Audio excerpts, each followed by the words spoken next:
Hello, all. Um, I've been wanting to make another recording, but not exactly sure what the topic would be because there have been a lot of ideas circulating in my mind. One of which is the horrific atrocities committed against um, people of Israel last week. And, I was talking to a friend just yesterday, telling him that uh, those events and what I've heard has impacted me really strongly, more than I realized. It's something when you see the lives of innocents lost and the savagery and the barbarity. I think what's made this so hard and maybe hard for others is I just not sure if we've seen this type of barbarity. I mean, I know there was the Rwandan genocide in I think it was 94, but I was only 5 years old back then, and I don't remember it. Um, only thing I remember, well, the only way I know about it was the movie. Um, so I think that's one thing, and also with social media, what they're able to show. There's one thing hearing about it, and then there's another thing seeing a room where kids were covered in blood, and they were killed solely because they were Jew, not because of anything they really did. And I think one thing this shows is the evil in the hearts of men. And we in the West have been so blessed with prosperity that we've come to think that the savagery of the ancient times or savagery of the past is in the past. But as you see, it's not the case. And that's one thing that scriptures really try to stress is the evil that exists in the hearts of men, in all our hearts, that has to be rooted out, right? Before Cain kills Abel, the Lord warns him and tells him that sin is crouching at his door. And that depiction of sin is a predatory animal. And that animal doesn't come, though, from without, but it comes from within, right? So the animal is just a metaphor. It's a metaphor for the state of our heart, the condition of our heart. And all of us in a fallen world are prone to that. And our job is to root out those evil desires, let the Spirit come in so that we can be renewed and be born again. I mean, that's what it means. You surrender yourself to the Lord, and He fills you with His Spirit, and you become a new person, and your desires become good. But unless that happens, you are on the path to wickedness, and the evil that you can commit is only limited by today's circumstances. Right now, I think we look at the evil and we say, "Oh, I'll never do that." That's beyond the pale for me. But we also have to realize that we're placed in circumstances, especially those living in the United States, where you can get away with being bad. I mean, not bad as in committing a crime bad, but morally bad. And you can still be rewarded for that. You can treat some people poorly, but you still have a job. You're still able to support your family. You're still able to put food on the table. So there's no real consequence. But when those things are removed, or what if those things are removed? What if comes to happen where you can't support your family anymore, your job's taken away, you are relying on whatever you can find, your family's starving. Are you going to just simply stay in your house and die, or are you going to ransack your neighbor's kitchen because you need food? And then what if your neighbor gets in the way? What are you going to do?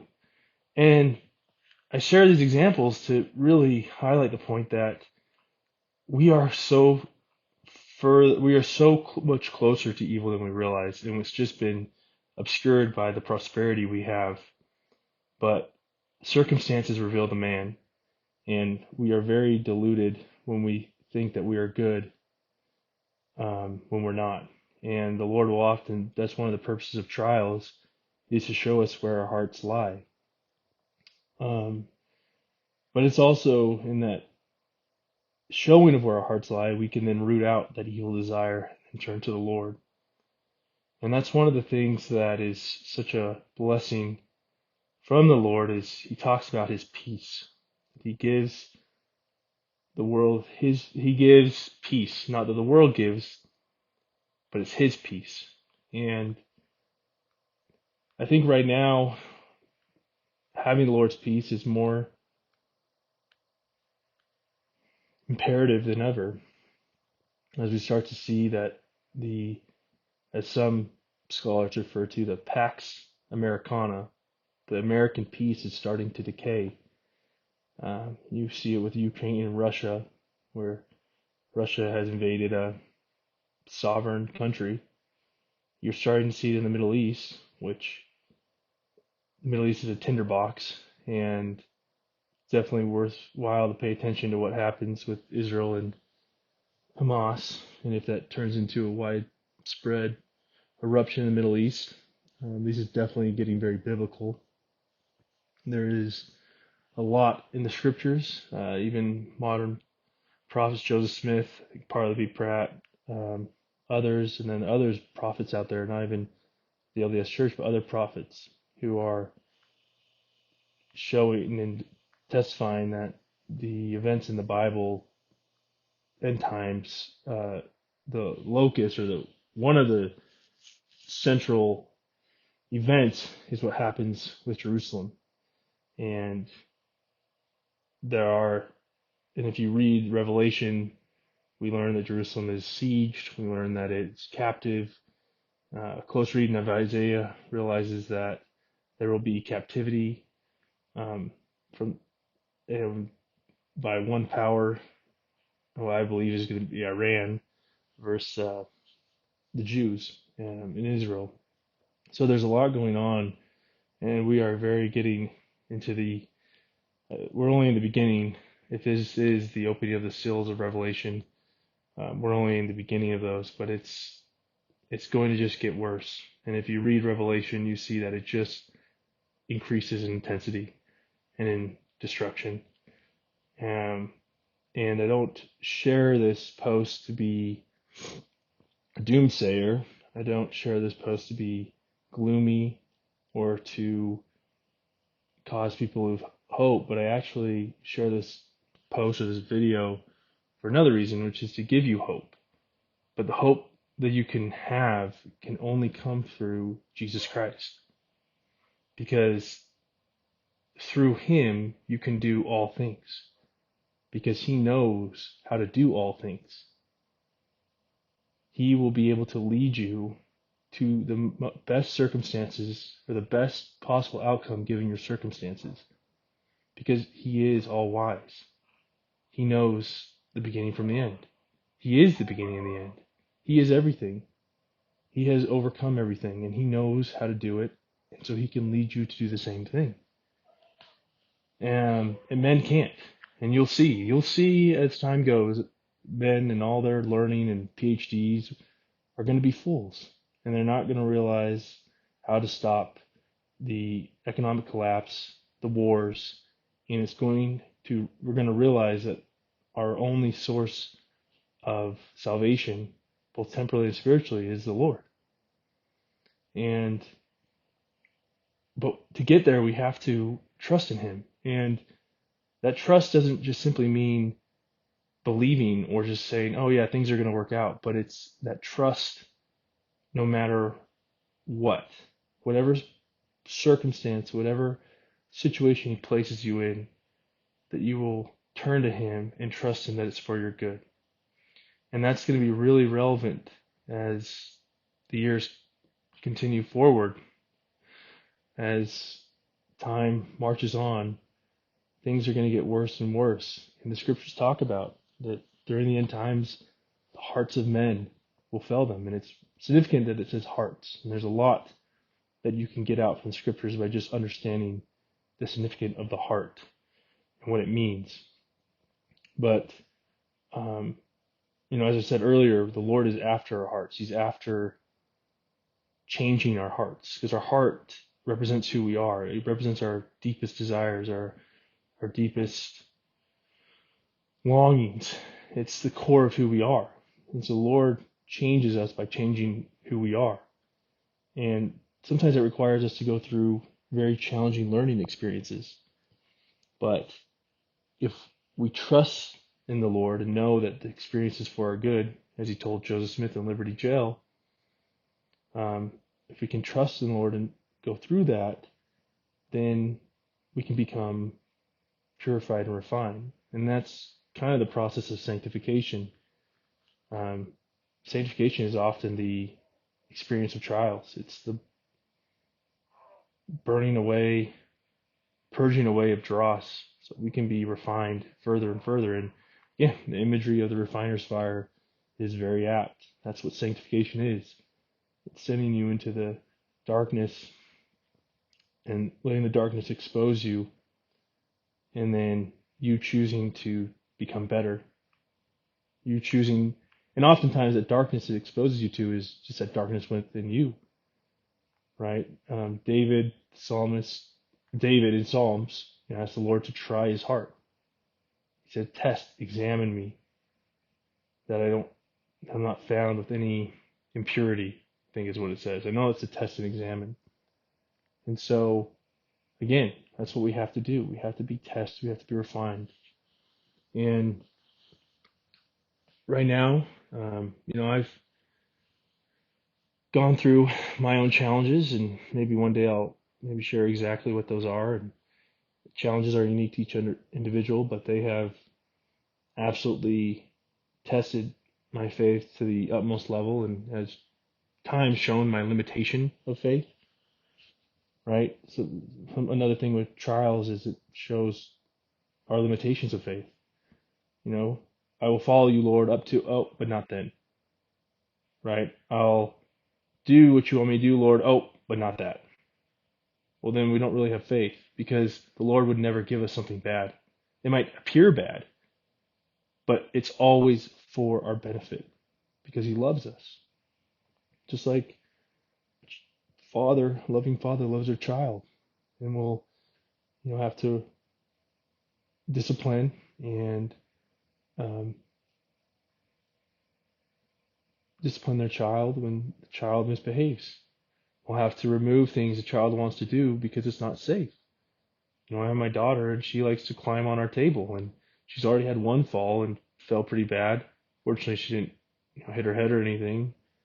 But now I say no, no on the table, and she just loses. She just thinks that I'm ruining her fun, and she has no idea that I'm there to protect her. Now that example doesn't work perfectly because it's dealing with protection, but it's the idea that we can't see everything, but the Lord can, and the Lord is fully and wholly committed, as it indicated on the palms of his hands. The nails that were engraven struck through him, that he is fully committed to us. You can't do the atonement. You can't let yourself be killed as an innocent man and just not be committed to the salvation of everyone. The cost he bore was too high. And so he is committed, and he will do everything he can because he loves us. But we just have to trust him. And that's sometimes the hard part. But kind of going back is, I've been through some challenges, and right now my family is kind of going through another challenge. Maybe when the time is right, I can share more, but I just share that to say that it has been amazing over my life to see how I have become resolute and committed in the Lord as he has led me through the fire. And every time he's led me through the fire, he's delivered me in some way or another, and it's always been for my good, and I've always learned the most. And I'm grateful for everything he's done for me. And my life has maybe not turned out the way that I wanted it to, but it's turned out for the better. And I'm happier than I've ever been, even though there are challenges I face. I'm happy. I'm happy, and I surrender my will to the Lord because I know that what He gives me is for my good and for my benefit. And I'm at that stage right now where some challenges, and I have surrendered to the Lord and said, Your will be done. This is what I would like, but if it is not within your will, then I will surrender to what thou would have me do, because you know what's the best. And I want to get back to thee. And this is all the more important and it connects to the Israel thing, because, as I said earlier, in times it says that people's hearts will fail them. Another thing that is often another imagery used in scripture is overcoming by faith, or being overcome by faith is the inverse or the converse, whatever. And I'm planning to do a blog on that as well. It's just having a newborn, you can't really sit down and write and have time to write like I need.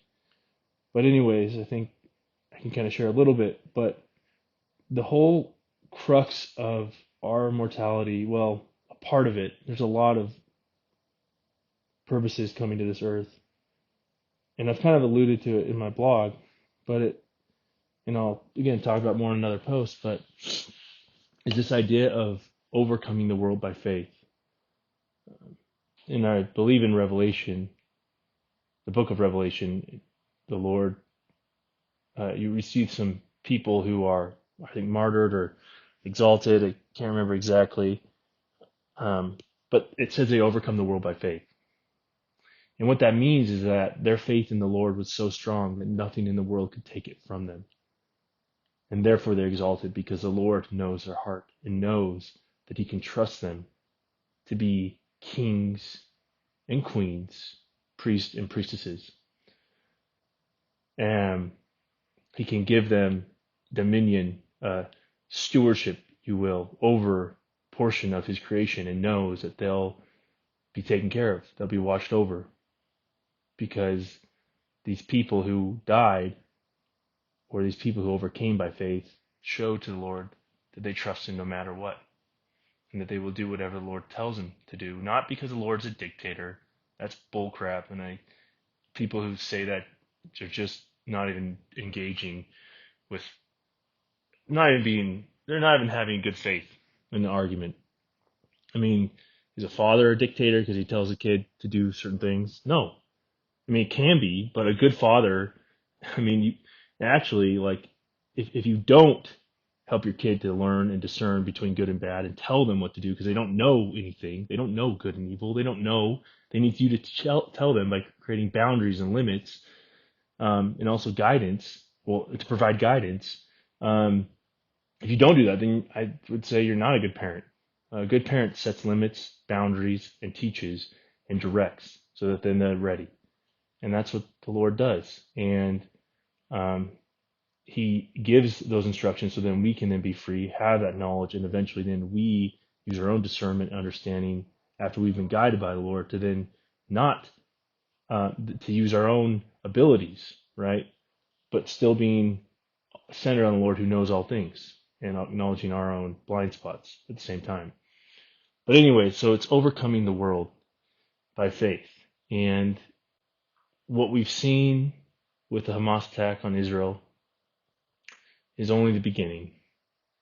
And I know that sometimes I come off wearing a tinfoil hat, and maybe people who know me, 10 years ago are surprised to hear me talk this way, but, the Lord works little by little. And as you turn your preconceptions and your beliefs and understanding over to Him and surrender your sacred cows and let Him show you, you realize how mistaken or how naive you were, and how little you understood. And, it's just what it is. But anyways, what's happening with Israel and Hamas is only the beginning. And the evil that exists in the hearts of these Hamas militants, these Hamas terrorists, it exists in the hearts of people around us. And the same ideologies that they're espousing, the same foundation is present in the foundation of other ideologies in our home country, in the United States, in the West. You can see it by people taking to the streets and justifying Hamas's actions as a prisoner being held captive. And these ideas are there, and they've taken seed in the mind of these people, and it will take root. The circumstances will reveal it. And the same challenges that people in Israel are facing, we will face, and we'll face much more. It will be the Lord's bringing in or ushering of his kingdom will require the devastation of Babylon, which is where we live, metaphorically speaking. And so it's going to remove a lot of the things that we cherish, and then we're going to live in a time that we have not experienced. It's going to be really hard for Westerners who have lived in abundant prosperity and who aren't really able to live in the wild. It's going to be challenging. And the real question is going to be where our faith lies. There is a reason why the end times is a blessing. And it might seem strange, well, why is it a blessing if it's just devastation? Because the end times allow us to demonstrate the full faith in our God. It will give us the circumstances to show that each and every time when we were up against the wall, we chose God. And then at the same time, we'll see that God delivers. Might not be immediate, but we will be like the people of Alma. We will have our loads lightened. We will be supported in their trials, and we'll see God's hand, and we'll know that he is God. And so, how does this relate to peace? Is because when you know that the Lord is with you, and you know that what he gives you is for your good, then you can rest in peace because he will guide you through it. That whatever it is, even if it's martyrdom, even if it's death, even you die of a disease, if you've done everything that the Lord has asked you to do, you surrender to his will in all things at all times, then you know that it was exactly what he wanted you to go through for a certain reason that you could learn no other way.